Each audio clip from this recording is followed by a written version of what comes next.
Hi, everyone. Thank you so much for coming. We're really excited about the turnout today, so please enjoy your sandwich, and welcome to Outlaw's first kind of speaker lunch event of the year. My name is Madeline Gutman. I'm the president of Outlaw, and so I'm personally excited to see all of you here as well. Outlaw is the LGBT student organization, so if you have any interest in getting involved with LGBT students, our issues, or just enjoying a little bit of space of community with us, please make sure to join our listserv or reach out in any way. We are really excited to have Ms. Rachel C. with us here today. She is an alumna of Duke Law School. She graduated in 2000. Currently, she is with the National Labor Relations Board. She heads up their technology and e-discovery. She was previously with Safar Shah and was a partner at Williams Mullen. She has also been named one of the best LGBT lawyers under 40, and she is currently on the board of directors of the National Center for Transgender Equality. We're really excited to have her here with us today. I think everyone knows, living in North Carolina, that trans issues are popping up not only in the political context, but also in the legal context. And so when WILSA is having their panel later this week, we wanted to really partner with them and bring this to the law school community to have a conversation. So we're very excited to have her here, thankful that you all are here as well, and we hope that this will be a educating and safe space for everyone. Thank you. Thanks, Maddie. I am really, really tickled to be back here at Duke Law School. This is actually the first time I've set foot in the building since I graduated in 2000. My confession is that my time at Duke Law School was, my time in Durham, really, I rate it as probably the 3 unhappiest years of my life. I did not enjoy this place at all. And I actually feel a little touch of PTSD coming back in these rooms and walking through the library. I didn't choose the title, I think Maddie did, but it's a great title, Y'all Means All. These are actually slides from my presentation that I had when I do talk about HB2, so it's a great title. This is my family. This is actually the best family picture that I have, and it's about 3 years old. I have 4 kids, and I have 2 children facing the camera and smiling. This is really the best picture of all 4 children I have. I don't expect I'm going to have a better one anytime soon because now I have teenagers. So I do technology. The fact that my boss, the general counsel of the NLRB, tweeted something when he gave me an award, notice that his account has 20 tweets when he did that. So if y'all follow at NLRBGC, I get extra points. Please do that. No, seriously, please do that. So I was here in Durham for Pride on Saturday. I play the French horn. And I play with DC's Different Drummers, which is the gay band up in DC. When I was here in law school, I was playing semi-professionally. I was with the Durham Symphony and the Raleigh Symphony, and I was doing gigs. I think I did more music than law when I was here, actually, probably because I was happier doing that than law. But anyway, the Triangle Pride Band, they put out a call for musicians because they needed some extra people, that it was a small group and they needed some extra people. And I thought about everything going on in North Carolina and my ties to the area and who I was and what I do. And I thought, you know, this is worth it to go down to be with the band for Pride.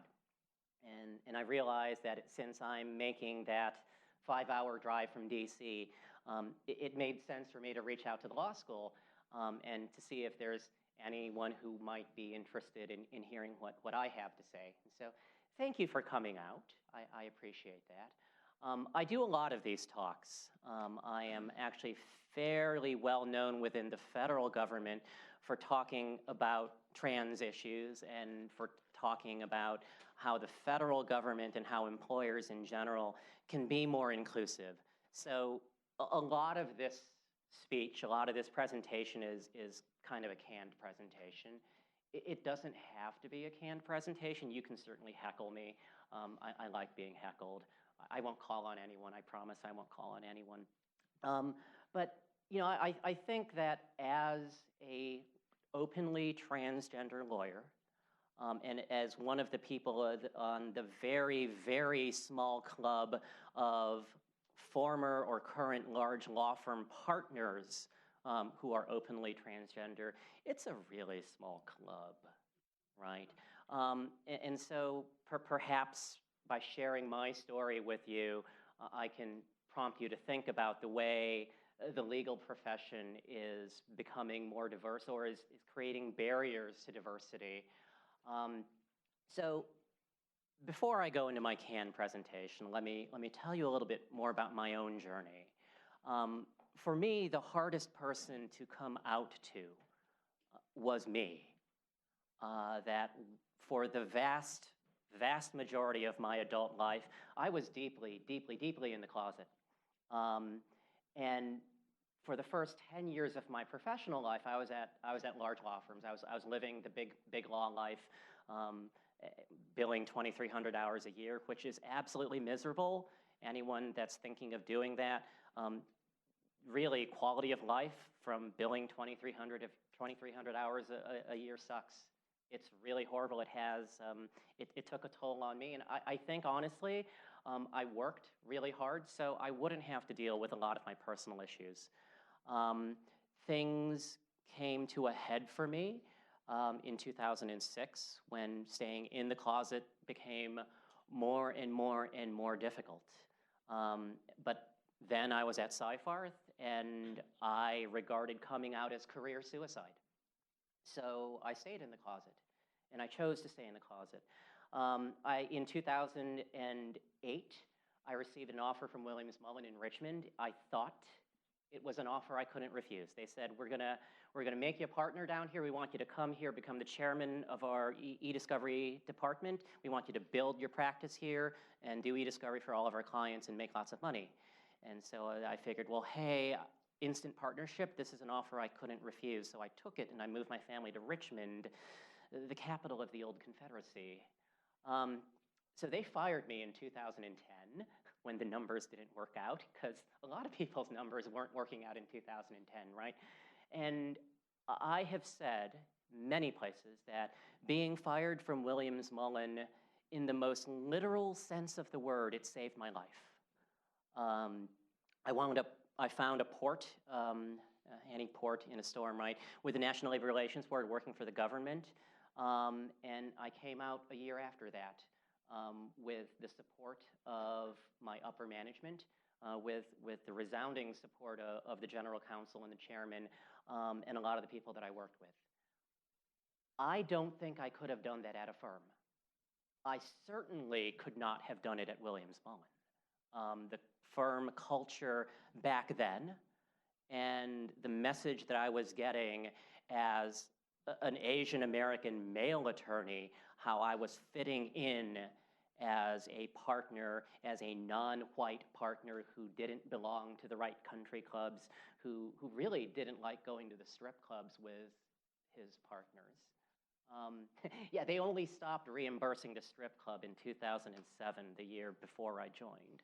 So firm culture matters, and that I should stop slandering my old firm. But it's really easy for me to do, right?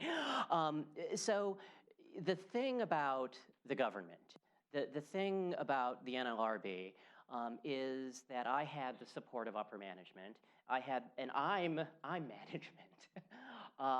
And after a year at the agency, I was in the very enviable position that the people in the agency needed me. And they knew they needed me, and so that put me in a position of power. Before my coming out, so I did it in a very structured way with HR. The last step of my transition at the NLRB was actually a blast email to all 1,500 or so NLRB employees, because the portfolio of my responsibilities was agency-wide, and we had mandatory training and a bunch of other things. And so I was taking some of my friends, some of my close colleagues out for lunch and saying, hey, you know, that training that about someone who's transgender, that's actually me. And I was surprised by a lot of these private conversations that I had with my friends. The first thing that surprised me was when someone said, "Congratulations." And that's not what I expected when I came out, and that's not what I expected when I came out professionally, because I was still afraid it was career suicide. But a friend who was more in tune with the LGBT community and with people coming out said, "Congratulations, this is a really good thing for you. Congratulations on making it." So that was a big thing for me. But the thing that really surprised me was when when a friend of mine sort of leaned back in his chair and said, "With all due respect," and you worry when someone says that, right? With all due respect, so what? You're making a big deal of this. It's nothing. You're gonna do the same work. I don't know why you're making a big deal of it. You'll be fine.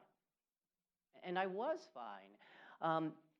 The problem with that, the problem with the world, is that my story, the vast majority of people in my professional life at a government agency said, "So what?"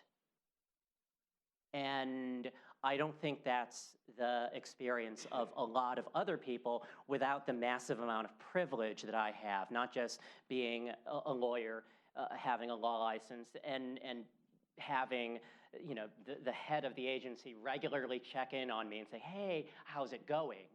That I can walk in to his office or his deputy's office with no appointment and just say, "Hey, I need you to do something," and that's power, that's privilege. And I wouldn't ever suggest that my experience on that is universal. I have colleagues who are equity partners at large law firms, and they are transgender and they are closeted. And they tell me, "Rachel, I would come out, but I can't because I would lose half my clients." And they wouldn't tell me it's because I'm trans. They just stopped giving me business. Or my firm wouldn't fire me because they knew that would be suicide. That would be really bad PR if we screwed this up. But the numbers would just never be there anymore, and I'd lose all this business. So there are firms out there, there are clients out there that are having a hard time on other kinds of diversity, right? On whether it's women, whether it's attorneys of color, whether it's anything. And so the notion of a transgender law firm partner and the challenges that we have there, it's tough. So it's a very small club. Anyway, let me do a little of the Trans 101 here. With the very real understanding that maybe this is not news to some of you, and maybe this is news to others of you. For all I know, I may be the first real live trans person that's graced the stage in front of a Duke Law audience. I actually was talking to Stella, am I the only openly trans Duke Law graduate? I don't know. In all likelihood, I am not the only trans Duke Law grad. And we'll talk about numbers in a little bit. But so, I think in the context of HB2, you've probably talked a lot about terminology, but I just want to make sure we're all using the same terminology here. So when we talk about birth sex or sex on a birth certificate, that's what's declared in the delivery room by the doctor or the midwife, right? And that's what goes on your birth certificate. And what the overwhelming majority of peer-reviewed science tells us, whether that's from the American Medical Association, the American Psychological Association, the Endocrine Society, all of these medical peer-reviewed people, okay? This isn't just the advocates talking about this. It's like climate change, right? The overwhelming majority say that what goes on the birth certificate, that's not destiny. That's not gender identity. That whatever's on the birth certificate is usually based on a very cursory inspection of genitals, of the baby's genitals in the delivery room. Gender identity is what's up here, okay? And so one of the ways that I talk about myself, Rachel C., I was assigned male at birth. M is on my birth certificate, but my gender identity is female. I was born in Ohio. So I am one of the unlucky few that there is nothing I can do to ever amend that Ohio birth certificate.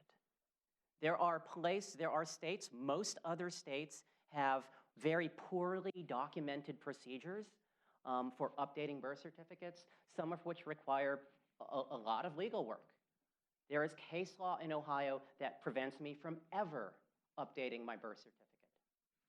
That's a problem, okay? Gender identity up here, gender expression. Gender expression is the way we express our gender identity. So, my gender expression right now, I'm wearing a dress, I'm wearing a little bit of a heel, I have some makeup on. Those are all elements of gender expression. Okay, so a trans person, transgender, it's an adjective, okay? Someone whose gender identity is different from the sex assigned at birth. So I think there is a lot of unhelpful discussion about realness. Rachel, are you a real woman? And there's a great book by an author named Janet Mock, who taught, and the title of the book is Redefining Realness, and talking about what it means to be real and genuine, and the notion that are trans people trying to deceive, and I think there is in the popular media and popular consciousness this fear that a trans person is trying to be deceptive in some way. The way I see it, I was pretending badly to be a boy for the first 35 years of my life. I was trying to pretend to be masculine for the first 35 or so years of my life, and it really wasn't working for me. So again, a trans man is a man, a trans woman is a woman. I am a trans woman. I was assigned male at birth, and I transitioned to female. A trans man is someone who was assigned female at birth and transitioned to male. We'll get to that later. So the other thing that really trips people up is when we start bringing in the non-binary folks who identify as genderqueer or neither male nor female. So non-binary folks fall under this umbrella also. So the words we have here, lots of words, right? Someone whose birth certificate says one thing, but they feel that neither male nor female really fit, can capture their true self. And so non-binary people can transition too. And what a non-binary transition looks like or feels like, that's a very complicated discussion. So we don't fit into these convenient categories that legislators or people who want to police identities would like us to. That's the experience within the community. Okay, let me bring things into a little more focus here. Transition is, what do we say here? The process of alignment. This is one of my friend's slides. I'm not sure I like it. It implies a linear process in transitioning. And that linear process, that certainly holds true for some trans people, but not all, okay? So pre-transition, Rachel C., I was in the pre-transition phase, deeply in the closet, not really taking any steps to align my gender identity with who I was for 35 years of my life. I was in transition. Maybe I still am in transition. I don't know. But so what you don't see here and what you won't see on any of my slides are any particular medical procedures. And I'm not going to talk about any particular medical procedures. First, I think society has a really unhealthy obsession with medical procedures relating to trans people. The reality of this is that, first, it's none of your damn business what's in my pants, right? Maybe it's your business if you're planning on sleeping with me, but if you're planning on sleeping with me in this context, there's something wrong. There's something really horribly wrong, or in the employment context, right? There are many trans people who do not want certain procedures, who do not want sexual reassignment surgery, AKA bottom surgery. There are trans people who want it, but who cannot get it, either because they can't afford it, their insurance doesn't cover it, or they might have a medical condition that counterindicates it. There might be a person who identifies as transgender who really wants to be on hormone therapy, but who might have a pre-existing medical condition that might prevent them from taking some or all of this medication. Does that fact that they can't take hormone therapy even if they want to, does that make them less trans? Does that make them less deserving of any particular bundle of rights that we assign? Or entitle them or not entitle them to use any particular restroom facility, right? So when you peel back the onion of how a trans person actually transitions, the notion of setting out genital status and having the surgery as some sort of dividing line, that doesn't square with the reality of the way people actually transition. So let's go back to this linear framework, and that if you assume that gender-confirming surgery, GCS, SRS, GCS, whatever you want to call it, there's all these acronyms out there, bottom surgery, right? If that is the step that you're going to say, this is what we need to say, you're going to use this bathroom, and this is, you have to have this in order to amend your birth certificate in any state except for Ohio and Oklahoma, right? Well, that's the end of your transition on this linear path that doesn't apply to many people, right? So what do you do before then? And what's your life before then? It just makes no sense when you look at how trans people actually live in the world, okay? The other thing about, I do a lot of speaking before federal agencies, including defense agencies and intelligence community agencies. So that's what this one is from. This is also a slide that I'm not entirely too fond of for a lot of reasons. But there are trans people who choose not to disclose their trans status, who transition and then choose not to disclose their trans status. Now, why might they want to do that? Well, because people discriminate against trans people, right? So the notion of stealth, and that in the healthcare context, it's protected health information. Your transgender status is protected health information, or that there are people who choose not to be really, really out. Okay, I'm Googleable. I am very Googleable. I taught a law school class up at Georgetown, and I had one of my students come up to me really, really awkwardly and say, he's like, Professor C, there's something about you. I can't quite put my, he was really beating around the bush. It's like, oh, honey, just Google me. This is a technology class. You should be able to Google your professors and figure out how to Google your professors and find out what else they do. It's like, it's right on my Twitter account, man, come on. So I don't know that it's possible for me to be more out.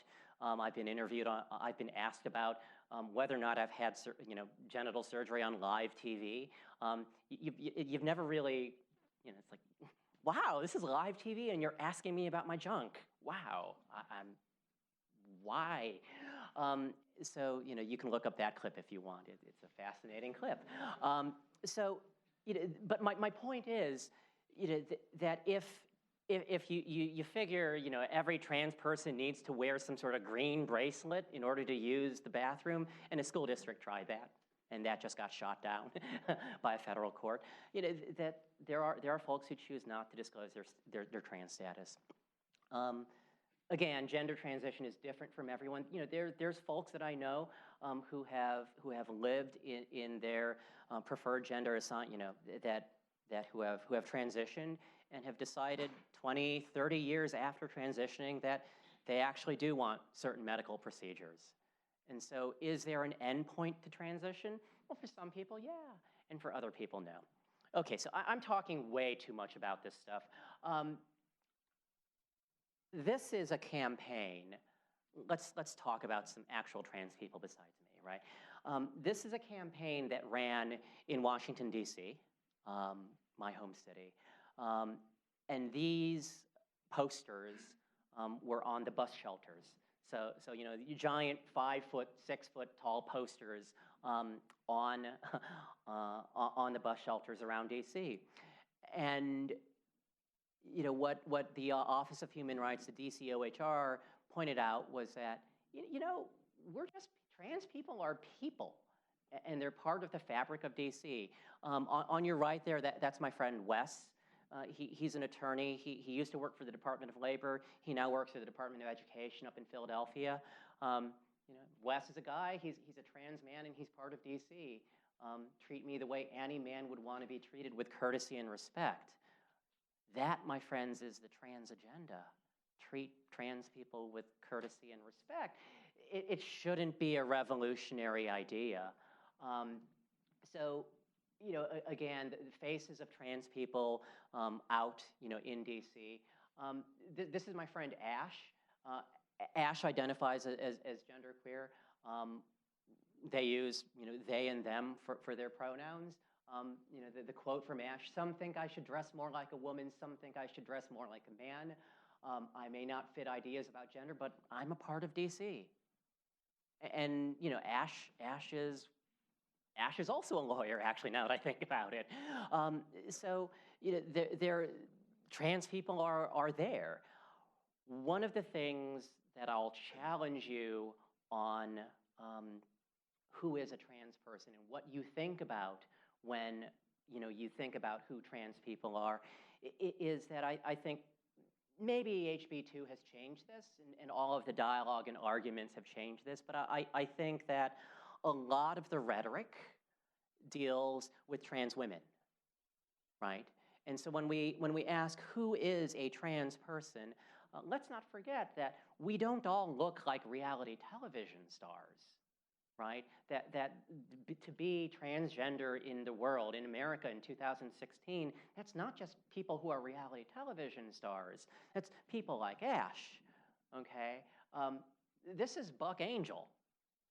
Buck Angel was assigned female at birth, okay? And so, you know, trans men exist. And I think a lot of the dialogue about HB2 in bathrooms comes from a perspective or a world where trans men don't actually exist. They do, they're there. You know, the other thing, and I think you've seen a lot of this in the HB2 dialogue, I promise I won't call on anyone, but does anyone recognize who this is? No one wants to volunteer. That's Congressman Mike Honda from California. He represents Silicon Valley. He's pictured there with his granddaughter, who does identify as trans. So Congressman Honda is the head of the Congressional Transgender Caucus. And the other really well-known member of the Congressional Trans Caucus is Ileana Ros-Lehtinen from Miami. She's a Republican. Her son identifies as trans. So we have kids. So with the notion of who is a trans person, it's not just the reality television stars, it's also trans men and kids, right? So how many trans people are there? The latest study from UCLA, the Williams Institute in UCLA, suggests that there's 0.6% of the US population. I did not look up the numbers for North Carolina, but that's 0.6% of the total population is an awful lot in just raw numbers. So the number used to be 0.3%, but they've gotten better at some of these estimates and some of these statistical sampling. When it was 0.3%, for the total US population, the state of Delaware has a population that's 0.3% of the US population. Okay, so that's an awful lot of trans people. And why don't you see trans people everywhere? Well, because a lot of them are in the closet. And a lot of them are blending, that there's a lot of trans men out there who really, I do put my appearance out there. I know, it's like, do I appear visibly trans? And I enjoy, I think, a lot of privilege because I don't show up as visibly trans on a lot of people's radar. Okay, what's it like? This might be bleedingly obvious to you, but it's really not that great to be trans if you don't have privilege like me. So intersectionality and trans identity is a very big thing, right? So in 2011, NCTE and the task force did a survey of 6,400 trans-identified people. There was another survey done in 2015 where the N equals 28,000. Those results are not publishable yet. I know them, I know some of them, but I can't talk about them yet. They'll be out hopefully in October. But I'm going to talk a little bit about the 2011 numbers. The title of the survey report is called Injustice at Every Turn. So according to this survey, 90% of trans people experience some form of harassment, mistreatment, or discrimination on the job, or took actions like hiding who they are to avoid it. That's a big or, that's a big conjunction, I get that. So discrimination and really bad job outcomes. So Rachel, maybe the survey population is just selecting the people who have it worst, the people who are all out of luck and out of employment and underemployed. And it's a voluntary survey. How can a voluntary survey be accurate, right? You're in law school. You don't need to know statistics, right? So here's the 2011 survey numbers showing education level versus income. Okay, and it shows that the survey population, which is the dark blue bars, are more educated than the general population, which are the light blue bars. So lots more education, but a lot lower income.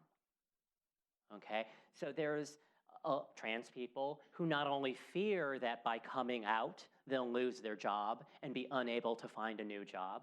There are trans people who actively experience that, who actually experience that, despite the protections of Title VII, which we'll talk about, okay? DC, the Office of Human Rights, last year, they did a sting, okay?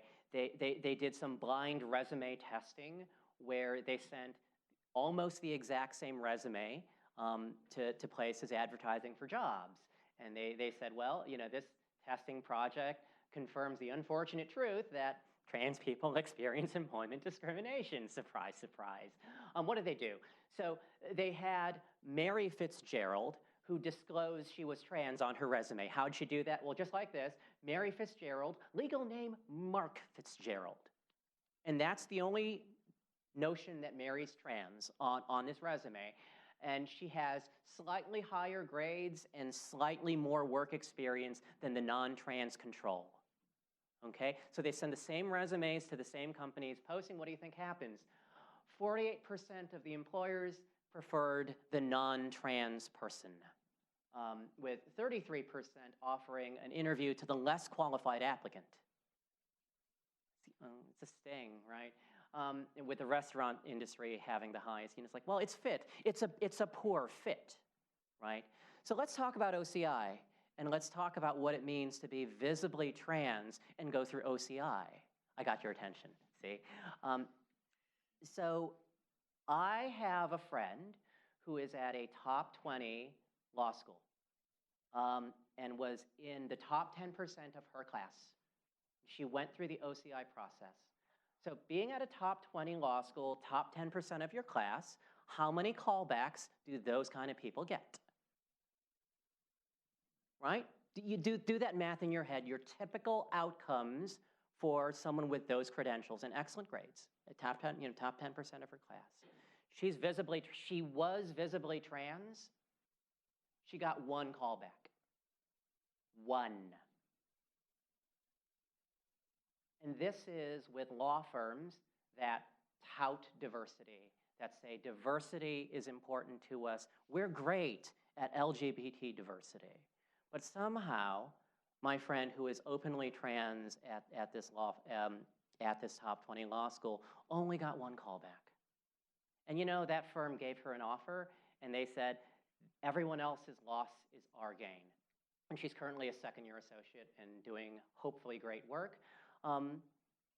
But you know, I'm worried for her because you know there are firm politics within there in an open market firm economy. I don't think I'm breaching any confidences or telling anyone things that surprise them. There are some partners at her firm who never give her work, who won't work with her. Why is that? Okay, so if we can take it to more intersectional issues, what does it mean to be trans and in jail? So we know, this is a wall of text, don't make slides like this, guys. We know from the Department of Justice, from the Bureau of Justice Statistics, that if you're trans and in jail, 40% report sexual assault. So you know, jokes about, well, hey, sexual assault happens in prison and jails. Well, yeah, but that's 10 times the rate of non-trans people. Okay, so you put a trans woman in a male prison in general population, and she gets raped. And so we, as a society, our criminal justice system is really failing, okay? The problem also, some prison systems see these numbers and they say, okay, if you identify as trans and you're incarcerated, we're just gonna keep you at administrative segregation for the duration of your incarceration. That means solitary confinement, right? 23 hours, you get 1 hour maybe being closely monitored in the yard for your own protection. Well, that doesn't work very well either, okay? So you've probably heard of the crime of driving while black. There is a crime called walking while trans, that trans women, especially trans women of color, are statistically more likely to have engaged in survival sex work. So if you are a trans woman of color and you are visibly trans and you are walking down the street in certain sections of town, what assumptions do law enforcement have about you? They're going to assume you're a sex worker. And if you might happen to have 3 or 4 condoms in your purse, well, hey, suddenly you have intent, or that you're subject to stop and frisk, or any of these other negative interactions with law enforcement that we have when we talk about driving while black. So walking while trans is very much a real thing. You can Google Monica Roberts on that. I probably don't have time to really go into that in detail. It's a thing. Okay, so A.G. Lynch, in the context of talking about prison abuse of trans people, the DOJ's determined to ensure that transgender individuals can live the lives they were born to lead fully without discrimination. And they're working. They're working on it, but we take baby steps. In the context of the HB2 litigation, there was a press conference where the Attorney General announced the Department of Justice's lawsuit against the state of North Carolina. And I saw it via the webcast, and I was sitting in my office. I gotta tell you, I cried when I heard this, that when you hear the Attorney General of the United States say that, you know, we see you, we stand with you, and we'll do anything we can to protect you, that's huge. To know that the government, that the Department of Justice is taking that stand. I'm not gonna steal anyone else's thunder on HB2. I certainly have used a lot of time going through some of this stuff. But let me talk about what leads us up to HB2 and some of the backlash that's going on besides HB2. So for those of you who have studied this issue, there is throughout not just Title VII, Title IX, and elsewhere, but a prohibition in a lot of administrative code again, on discrimination on the basis of sex. And in the 1970s and 1980s, there were, shortly after Title VII was passed, there were transgender people, they call them transsexuals. People still identify as transsexual, but the preferred term is transgender, okay? If when in doubt, just use transgender, please. Unless someone tells you that they prefer the label of transsexual, okay? So, the courts would say, well, Title VII only says on the basis of sex. It doesn't say transsexual status. And so we're going to bounce all these claims because transsexual status is not one of the enumerated claims under Title VII. So what we have is we have a case called Pricewaterhouse against Hopkins, which is a Supreme Court case that says that gender stereotyping, discriminating against someone for failure to conform to gender stereotypes, that violates Title VII. The Hopkins case had nothing to do with trans people. Ms. Hopkins was a partner at KPMG, the accounting firm, and she was told in her evaluations that she wasn't making partner and wasn't making these marks because she was behaving too roughly, that she needed to go to charm school, and perhaps she should wear more makeup. She was behaving like a man, and that just wouldn't do for a Pricewaterhouse partner. So she sued, and it went to the Supreme Court, and the Supreme Court looks at this and says, she's not conforming to stereotypes. And the language of Title VII, the very plain language of Title VII says sex. And she's failure to conform to stereotypes about sex is discrimination.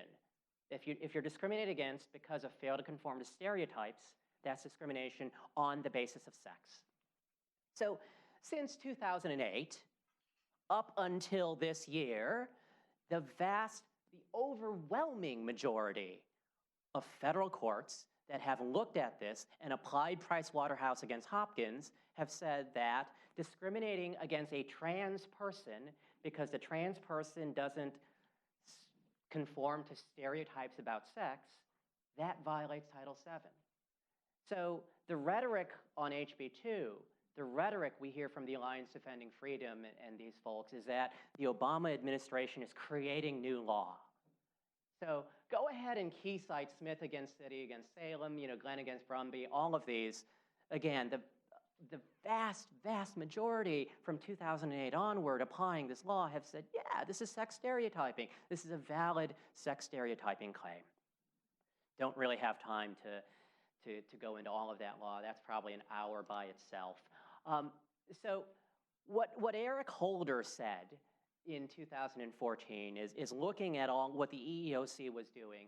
Hey, I've read Title VII, I've read all of this case law, and the DOJ from here on out is going to say that failure to conform to sex stereotypes is discrimination on, it's under Title VII. So we had the Macy case in 2012, the Lasardi case in 2015. We have all this progress that goes on, and I think largely because of HB2, there's now been a backlash. So that's Tammy Lasardi. No time to talk about Tammy. So where's my backlash stuff? Oh, good Lord.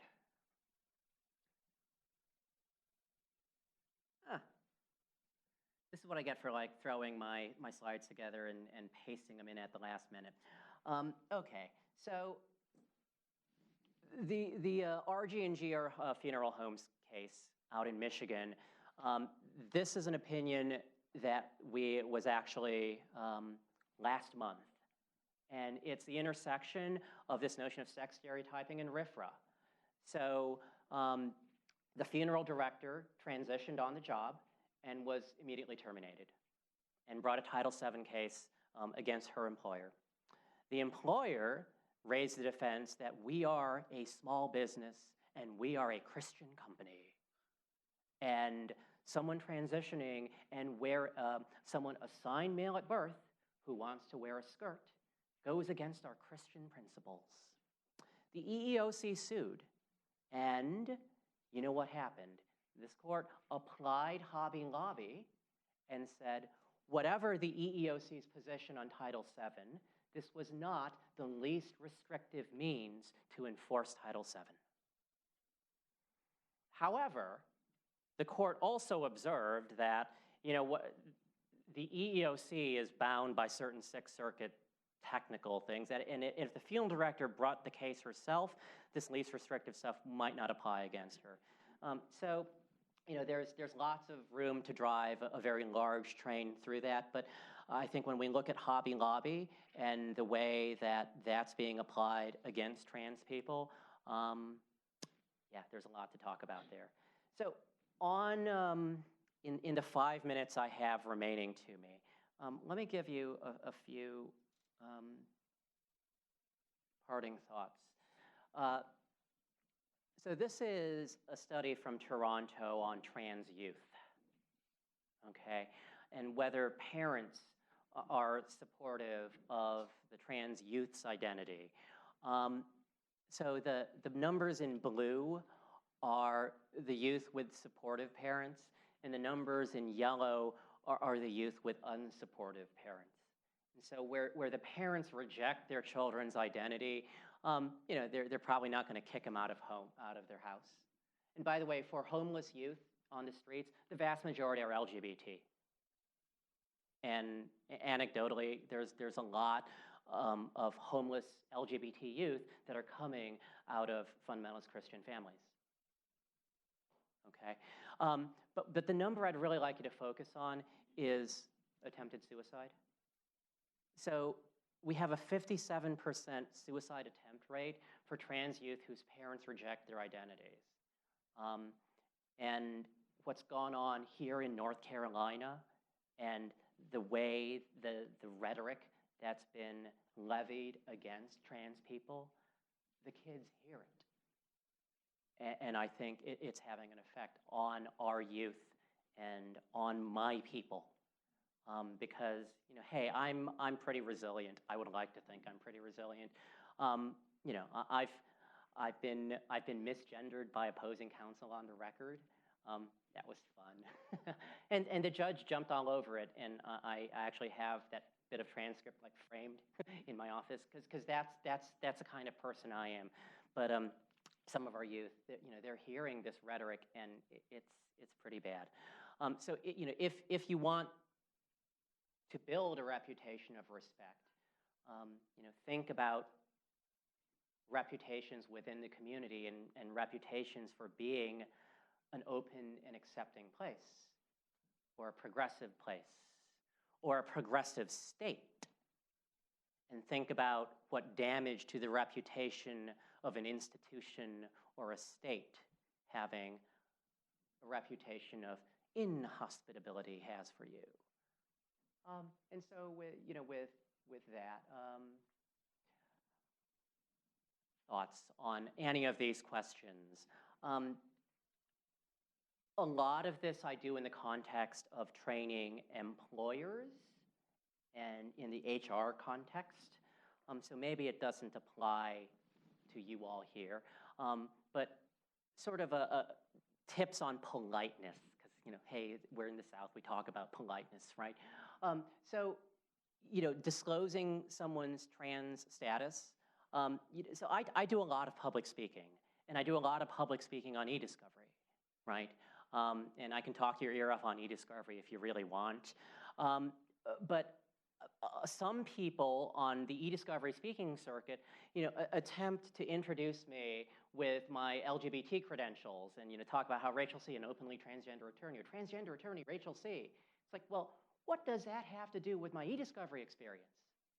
I'm very open about my trans identity. I'm Googleable, right? But when I'm talking professionally, when I'm talking about e-discovery, or when I'm talking about labor law outside of the LGBT context, it's not relevant. It's like, hey, I met someone, I saw someone this afternoon who's a Duke Law grad who's transgender, and she talked about trans stuff. Well, yeah, that's relevant. My trans identity is relevant. But if it's not relevant, if it's in a professional context, why would you mention it?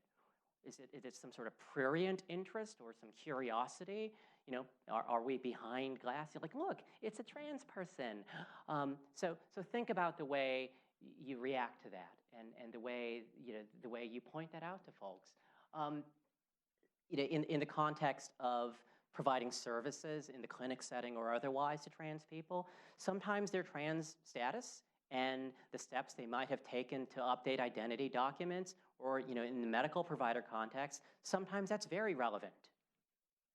Sometimes the discussion, the services that you're providing, whether medical, legal, or otherwise, revolve around trans identity. And so that's certainly appropriate to talk about, respectfully. But if it's not relevant, it's not relevant. So why would you ask, right? So, you know, the last one, I think, is also something to think about. And, you know, compliments can cut both ways. So if you're giving a trans person a compliment about the way they look, would you give that same compliment to a person who's not trans? Okay, so Rachel, you look really good for a trans person. That's not actually a compliment, right? So just, you know, think about that. And you know, also, you know, the minimum level of politeness, use the name and pronouns, preferred name and preferred pronouns.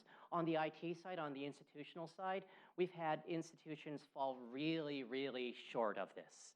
That they say, well, I'm not going to update your email in our system until you show me updated court documents changing your name. It's like, well, when someone goes by Skip instead of, you know, their full legal name, do we make them change their name to do that? When someone gets married and takes on their spouse's last name, how do you change? What's your legal identity document that changes your name when you get married? Does anyone know? It's usually your marriage license, right? There's no court order process that goes through. So, you know, I get that. There, just like voter ID, there are intersectional issues with updating identity documents. And so whether there's ways to store a preferred name in a database when providing services, that can make a really big difference, okay? So structurally, are we identifying preferred names and preferred pronouns in our databases? And that can be a way to show people that you're more trans-friendly or more accepting of trans identities. That's all the time I have for. Thank you for your seemingly rapt attention here. I'm happy to take questions or comments, and I'll stick around for a little while afterwards. Thoughts, questions, comments? In the back, yes, sir. I'm not a lawyer, but you were just fantastic. Thank you. Saying that, I got confused, I guess, in one thing that you said at the beginning. Okay. That you may have another transition. You are not sure. Is that what I heard? So, well, my transition path, you know, I came out, I started coming out in 2006. And I was, you know, out to a few people very slowly. In 2011, in November of 2011, I was out everywhere except work in church. And I was out everywhere, including work in church, starting in October of 2012. What medical procedures I've had is none of anyone's business. And, you know, they're on the legal side of things, I'm not able to update my birth certificate. There's a bunch of property documents that I haven't gotten around to updating my name on because it doesn't matter. And there are some medical procedures I may or may not choose to have in the future. Yes? If you're unsure whether someone would prefer to call like he, she, or they, is there a way to like ask that and be sensitive to that? Yes, I think it's generally okay to ask someone's preferred pronouns. One of the things that we can do to make it a safe space for people to disclose their preferred pronouns is for everyone to disclose their preferred pronouns. Hi, my name is Rachel. I use she and her. That's not because I think you all have a doubt about what my preferred pronouns are given my gender expression, but doing that makes it a safe space for other people who might not be as binary as me or you to disclose their preferred pronouns. About the discriminatory practices in hiring lawyers into big law firms. It seems like a bit of a self-perpetuating cycle. If they're not hiring people, there's no people coming through driving trains from the bottom. So in your view, what's the best way to break that cycle? Well, how good have we been at breaking the cycle on hiring attorneys of color? And on attorneys of color making equity partner, not just partner, equity partner. How good have we been at that? Certainly initiatives like what Walmart and Bank of America have been doing, holding their law firms accountable for actual work assigned and not just in name. That accountability has motivated large law firms to not just hire attorneys of color and women, but to give them work and to promote and retain them. I think the cultural challenges that the firms have is that culture matters, and attorneys of color have a really hard time making equity partner and just sticking it out for a lot of reasons. There's no good answer. So I think that's all the time we're going to have. I know that we have classes coming up and want you guys to be able to have enough time to get to class, but let's all thank Rachel for a great talk.